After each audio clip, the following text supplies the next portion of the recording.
जब उनको क्रूस पर चढ़ाया जा रहा था। आप जस्ट उसे सुनना, मैं उसे पढ़ूंगा।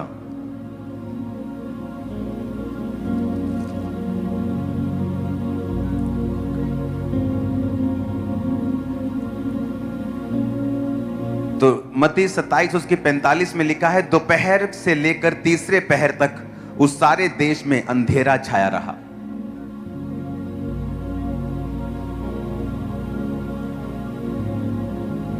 एग्जैक्ट वर्डिंग है 6 to 9th आवर, जिसका मतलब है 12 बजे से लेके दोपहर के 3 बजे तक वहां पे अंधेरा था।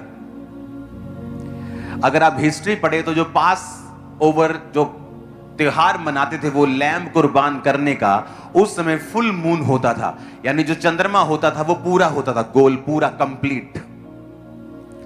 क्योंकि जब परमेश्वर ने इजरायलियों को मिस्र में से निकाला था तो वहां कोई रात को कोई स्ट्रीट लाइट्स नहीं लगी थी, तो इसलिए परमेश्वर ने फुल मून नाइट का इंतजार किया था कि जब ये जंगलों में से होकर और इन पहाड़ों में से रास्तों में से होकर गुजरेंगे तो चंद्रमा की जो रोशनी होगी इनके संग होगी और ये चले जाएंगे।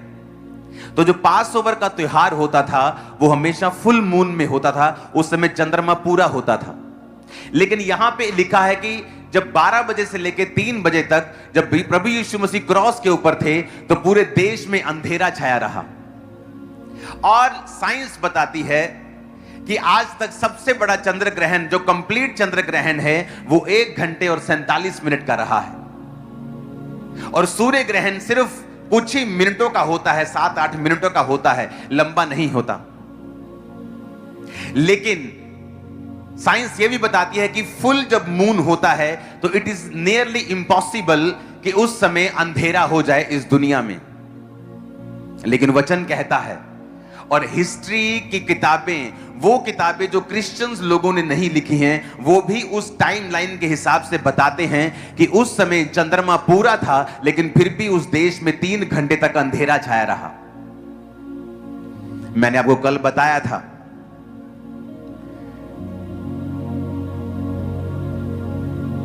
कि परमेश्वर शुरू से लेकर अब तक हमें यह बताता आया है कि प्रभु यीशु मसीह की कुर्बानी शुरू से लेकर हमें वो दिखाता आया है।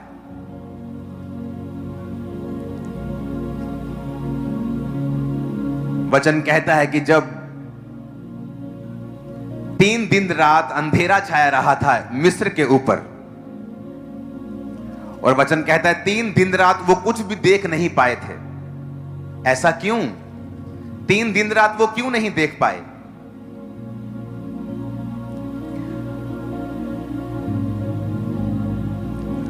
निर्गमन 10 उसकी 21 में लिखा है, यहोवा ने मूसा से कहा, अपना हाथ आकाश की ओर बढ़ा कि मिस्र देश के ऊपर घोर अंधकार छा जाए और ऐसा अंधकार की न टटोला जा सके। तब मूसा ने अपना हाथ आकाश की ओर बढ़ाया और सारे मिस्र में 3 दिन तक अंधकार छाया रहा। यह एक जजमेंट का साइन था। अंधेरा एक जजमेंट का साइन था। अंधेरा पाप का प्रतीक था। अंधेरा यह प्रतीक था कि मिस्र के लोग पाप के नीचे हैं, जजमेंट के नीचे हैं, अंधेरे के नीचे हैं। और जब प्रभु यीशु मसीह 12 बजे से लेकर दोपहर 12, जब पीक टाइम होता है और यीशु मसीह अंधेरे में, तब पूरा लिखा देश पूरी तरह से अंधियारे में चला गया। 3 घंटे, जिस तरह 3 दिन परमेश्वर ने मिस्र के लोगों को अंधियारे में रखा था, और यहां पर 3 घंटे यीशु मसीह ने के क्रूसिफिकेशन के टाइम वो देश अंधियारे में रहा। ये शुरू से परमेश्वर बताता आ रहा था कि ये सब कुछ प्रोफेटिक है, कुछ भी इत्तेफाकन नहीं है। वो पाप था, सारे जगत का पाप उस समय।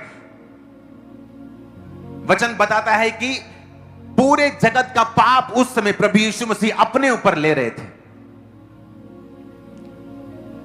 वचन बताता है कि सारे उस समय जितनी दुष्ट आत्माएं थी, सब परमेश्वर के पीछे थी। उस समय सारी दुनिया का शैतान एक जगह इकट्ठे हो गए थे, यीशु मसीह के पीछे थे। वो वहां अंधेरा था, सुपरनैचुरल इवेंट था कि अंधेरा हो रहा है। जब प्रभु यीशु मसीह ने अपने प्राण छोड़े तो लिखा भूकंप आया, चट्टाने तिड़क गई, लिखा मुर्दे जी उठे, क्योंकि एक सुपर नेचुरल इवेंट था। यह नेचुरल इवेंट नहीं था, कोई आम व्यक्ति मारा नहीं जा रहा था, आपका और मेरा एक लौता परमेश्वर अपनी जान दे रहा था हमारे लिए, ताकि हम छुड़ाए जा सकें, हम बरकत पा सकें, हम पिता के साथ मेल मिलाप कर सकें। और जीसस क्राइस्ट के नंगेपन को डिम करने के लिए वो अंधेरा था, क्योंकि उसके कपड़ों को उतार लिया गया था। वचन कहता है उसकी पीठ पर कोड़े थे, हड्डियां एक्सपोज हो चुकी थी। उसकी सुंदरता बाइबल कहती है आदमियों के जैसी नहीं रह गई थी।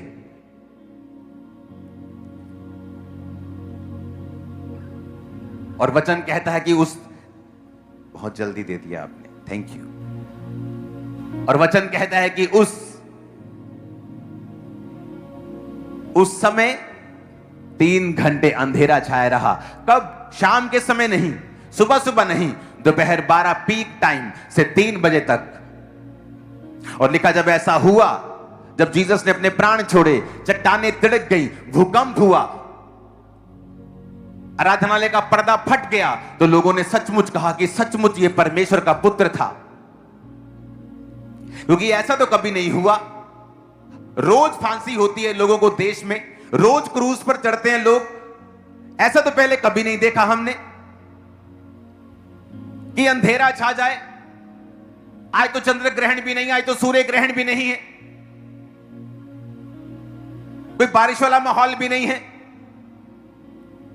क्योंकि वो आप और मेरे और आपके और पूरे जगत के पापों को अपने ऊपर ले रहा था।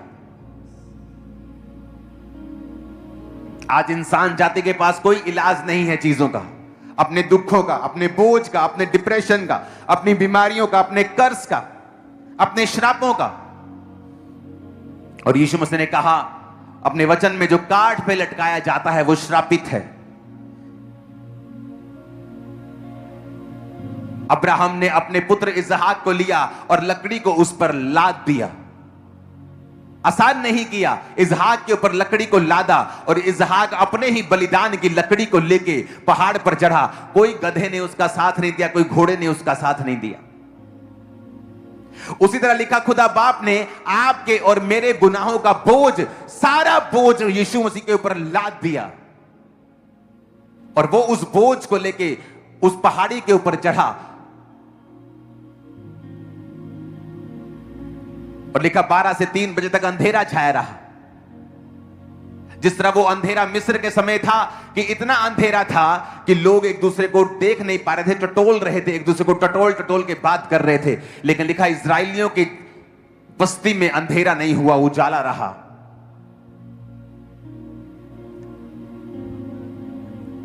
वो पाप उस समय हमारे लिए उठा रहा था, वो पेन, वो दर्द। इसलिए बाइबल कहती जो आज प्रभु यीशु मसीह को अपना उद्धारकर्ता ग्रहण करेगा और यह विश्वास करेगा कि उसने मेरे लिए दुखों को उठाया है, वो मेरे लिए मारा गया और गाड़ा गया और तीसरे दिन मुर्दों में से जी उठा, उसने मेरे लिए अपनी सुंदरता को छोड़ दिया और कोड़े खाए। हमारे अपराधों के कारण वो घायल किया गया, अधर्म के कामों के कारण वो कुचला गया। उसी के कोड़े खाने से हम चंगे हुए। हमने, परमेश्वर ने अपने हमारे पापों का बोझ अपने एक लौते पर लाद दिया। जिस तरह अब्राहम ने वो लकड़ी इसहाक के ऊपर लाद दी और उसने कहा पिता लकड़ी तो है पर भेड़ कहां है? परमेश्वर ने कहा भेड़ मैं दूंगा। अब्राहम ने कहा परमेश्वर उपाय करेगा भेड़ का, और यीशु मसीह वही भेड़ है जिसका उपाय आप लोगों के लिए किया, आप और मेरे लिए किया। वही वो भेड़ है, निष्कलंक मेमना, वही वो भेड़ है। आज जब यीशु मसीह को हम ग्रहण करते हैं तो वो पापों का बोझ हमारे जीवन से जाता है, हम हल्के हो जाते हैं क्योंकि हम अपना बोझ नहीं उठा सकते। वचन कहता है हे दुनिया के थके हारे और बोझ नीचे दबे लोगों मेरे पास आओ, मैं तुम्हें आराम दूंगा। तुम थक चुके हो, आपको लगता है अमीर थकते नहीं, वो भी थकते हैं, बहुत थकते हैं। इसमें अमीर या गरीबी की कोई बात नहीं। शैतान का बोझ हर व्यक्ति के ऊपर है जो यीशु को नहीं जानता। लिखा उसका आत्मा आज भी आज्ञा ना मानने वालों में कार्य करता है, जिसने यीशु मसीह को भरमाया था। उस शैतान का आत्मा आज भी कार्य करता है उन लोगों में जो उसकी आज्ञाओं को नहीं मानते हैं। और बाइबल कहती है यीशु मसीह ने कहा, शैतान चोरी करने, घात करने और नष्ट करने के लिए आया। मैं इसलिए आया कि तुम्हें जीवन दूं और बहुतायत का जीवन दूं। लिखा मजदूर मजदूरी पाता है, लेकिन जब भेड़ों के पास भेड़िया आता है वो उसको छोड़ के भाग जाता है, क्योंकि किसी को अपनी जान से ज्यादा प्यारी कोई चीज नहीं है। लेकिन जीसस ने कहा, मैं भेड़ों का द्वार हूं, मैं अपनी भेड़ों के लिए अपना प्राण देता हूं। मैं तुम्हारे लिए अपने प्राण को देता हूं, अपनी जान को देता हूं, और तुम्हारे लिए मैं उस जान को फिर वापस ले लूंगा और तीसरे दिन मुर्दों में से जी उठूंगा। लोगों को समझ नहीं आया जब प्रभु यीशु मसीह ने कहा, इस भवन को गिरा दो, इस चर्च को गिरा दो, मैं 3 दिन में से फिर खड़ा कर दूंगा। कहते निशानी दे कि तू मसीह है। परमेश्वर ने कहा, जिस तरह योना नबी 3 दिन रात मछली के पेट में रहा, उसी तरह प्रभु यीशु मसीह 3 दिन रात, शुक्रवार को वो मारे गए और गाड़े गए, शनिवार सब्त के दिन कैदी आत्माओं को प्रचार किया, और संडे सुबह वो जी उठे। दुनिया में ऐसा कोई नहीं जिसके 3 दिन मनाए जाते हैं, जन्मदिन, मरण दिन और जी उठने का दिन, सिवाय यीशु को छोड़ के दुनिया में और कोई नहीं है। और वो आसान मौत ले सकता था, उसको एक बार में तलवार से काट दिया, किसी भट्टी में डाल दिया, खत्म 2 सेकंड में। लेकिन बाइबल कहती है उद्गतसमनी बाग से लेके क्रूस पर चढ़ाए जाने तक, आखिरी शब्दों को बोलने तक, मैं प्यासा हूं कहने तक, अली अली लमा शब्दनी कहने तक, सब कुछ पूरा हुआ कहने तक, उसने हर पीड़ा को सहा है। कांटों का ताज डाला ताकि हम डिप्रेशन से आजाद हों, कोड़े खाए हम बीमारियों से आजाद हों, लहू बहाया ताकि हमारे पापों को परमेश्वर क्षमा कर दे। 7 जगहों से उसके लहू बहा, माथे से बहा, हाथों से बहा, पैर से बहा, अगर आप देखेंगे हार्ट से बहा, मुंह से बहा, पीठ से बहा, पसीने के रूप में बहा। उसने पूरा मूल्य अदा किया और पुराने नियम को पूरा किया। अगर आपकी लाइफ में कोई अंधेरा आज दूर कर सकता है तो वही परमेश्वर है, जीसस क्राइस्ट है, जो आपके अंधेरे को दूर करेंगे। वो कहे कैसा भी अंधेरा हो, वो नशे में डूबा हुआ परिवार का अंधेरा हो, वो शराब में डूबे हुए परिवार का अंधेरा हो, बीमारियों का हो, शैतान का हो, बेआस लोगों का हो, वो किसी भी तरह का अंधेरा हो, यीशु मसीह उस अंधेरे को दूर करने की ताकत रखते हैं। क्रूस पर उसने नहीं कहा, और सिर्फ यही कहा, आखिरी शब्द बोलने से पहले जब एक कैदी बोलने लगा कि ये अपने आप को बचाता क्यों नहीं, तो उसने कहा, इसने तो कोई पाप नहीं किया, हमने तो पाप किए हैं, हम तो सही सजा भुगत रहे हैं, ये क्यों भुगत रहा है? हे प्रभु, जब तू स्वर्ग में जाए तो मेरी सुधि लेना। और यीशु मसीह जो इतना प्यार करता है, उस समय जीसस क्राइस्ट के लंग्स प्रेशर में थे, क्योंकि जितने क्रूसिफिकेशन में जो मौत होती थी वो टांगे जाने से नहीं होती थी। टांगे जाने के बाद जब इस मुद्रा में आपको टांगते थे तो आपके हार्ट्स के ऊपर प्रेशर पड़ता था, और लगातार हार्ट के ऊपर, लंग्स के ऊपर प्रेशर पड़ने के कारण, सांस ना आने के कारण आपके हार्ट के ऊपर वो प्रेशर जाता था, और वो हार्ट जो था वो फट जाता था क्रूसिफिकेशन वाले लोगों का। इमेजिन करो किस प्रकार की पेन परमेश्वर ने सही। वो हार्ट फट गया और इसीलिए जब पसली पर मारा गया तो लहू और पानी बाहर आया था। वो कुर्बानी जो परमेश्वर ने आपके लिए और मेरे लिए दी, ये दुनिया का बेस्ट प्यार है जो आपको कोई कर सकता है या मुझे किसी ने किया है। मुझे नहीं लगता अगर ये प्यार आपके पास है तो आपको किसी और प्यार के लिए भीख मांगने की कभी जरूरत पड़ेगी। मैंने देखा है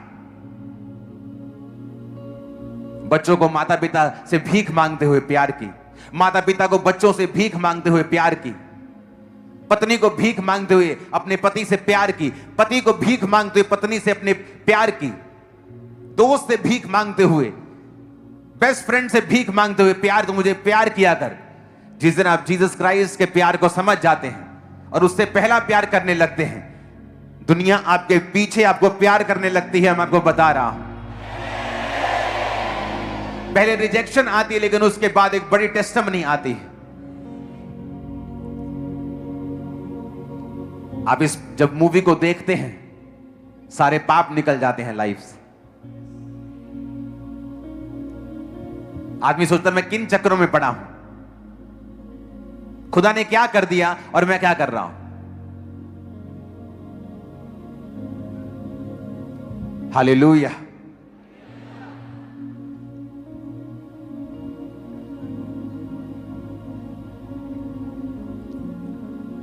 ऊंची आवाज में कहो हालेलुया।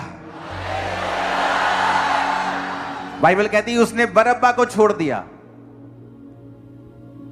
राजा ने कहा चलो एक गेम खेलते हैं, इनसे पॉलिटिक्स करते हैं, बरअब्बा को लेके आओ। बरअब्बा डाकू था, उन लोगों का दुश्मन था। कहते डाकू को रखते हैं, ये लोग पक्का कहेंगे नहीं ये कातिल है, ये हमारे लोगों का कातिल है, डाकू को रख लो, यीशु को छोड़ दो। कहते नहीं यीशु को रखो, डाकू को छोड़ो। वो हैरान हुआ कि डाकू को छोड़ो, और वो डाकू आप और मैं थे जो काबिल नहीं थे मर्सी के, दया के, लेकिन जीसस की दया से आज आप और मैं उसके बेटे और बेटियां हैं। मैं यीशु मसीह का विरोधी था, नशे करता था। क्या मैं यीशु मसीह की कृपा का हकदार था? नहीं। इसलिए वचन कहता है कि मैं पापियों के लिए आया हूं, सबसे बड़े पापियों के लिए आया हूं, मैं धर्मियों को बुलाने के लिए नहीं आया। जीसस ने कहा भेड़ों का द्वार मैं हूं, अपनी भेड़ों के लिए मैं प्राण देता हूं। यीशु ने कहा चोर और डाकू जो चुराने, घात करने और नष्ट करने के लिए आते हैं। आपने कभी नहीं सुना होगा किसी व्यक्ति के अंदर कोई शैतान आया और वो चर्च में गया और मालूम हुआ ये तो पवित्र आत्मा है, ये तो यीशु है। कभी नहीं, क्योंकि यीशु ने कहा मालिक, घर का मालिक कभी भी दीवारें फांद कर अपने घर में नहीं जाता, बल्कि गेट से आता है। यीशु मसीह की आत्मा कभी आपके अंदर नहीं आएगी और आपको मालूम हो ओ इसके अंदर तो यीशु का आत्मा है, लेकिन शैतान आपको ऐसे ही मिलेगा। किसी फंक्शन में लेडी खेल पड़ेगी और बाद में मालूम होगा इसके अंदर तो फलाना चीज है जी, इसके अंदर तो ये वाली चीज है जी, क्योंकि वो आपके मालिक नहीं है, वो चोर और डाकू जो ऊपर से घात करने के लिए आए हैं, वचन कहता है। जीसस ने कहा जब मैं तुम्हारे पास आता हूं तो लिखा मैं दिल के द्वार को खटखटाता हूं। वो सामने से आता है। क्या तू स्वीकार करता है कि मैं तेरा उद्धार करता हूं? हां, ले अब पवित्र आत्मा सामने से। आप उसका असली घर है, वो आपका असली मालिक है, मालूम होता है इस चीज से।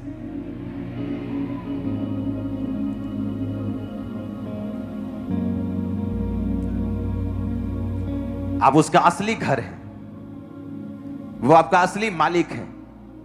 वो सामने से आता है, घात करने नहीं आता, नष्ट करने नहीं आता, बचाने के लिए आता है।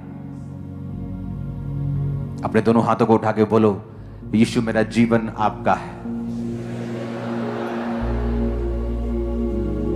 मेरा सब कुछ आपका है, मैं आपसे और अधिक प्यार करूंगा।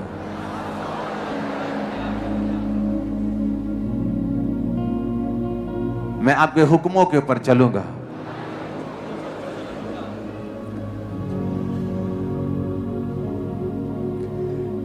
सारे जहां के खातिर अपना लहू बहाया,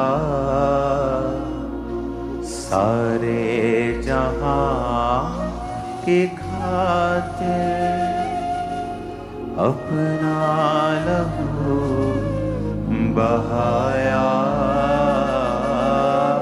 हर एक इंसान पे यीशु तेरा फजल है आया। हर एक इंसान पे यीशु तेरा फजल है आया। हमें बचा कि तूने कैसा करम ये किया। अपने हाथों को उठाओ। Thank you Jesus.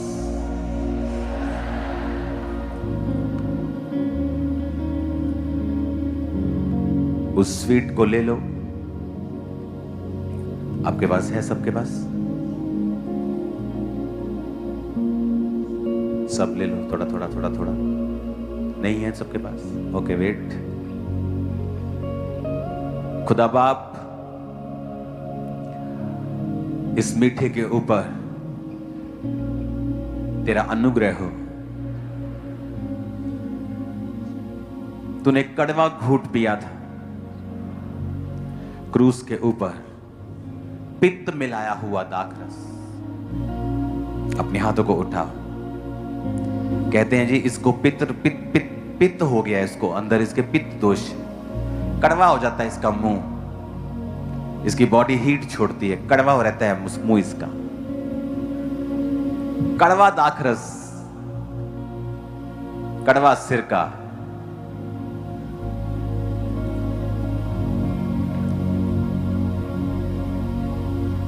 और जीसस क्राइस्ट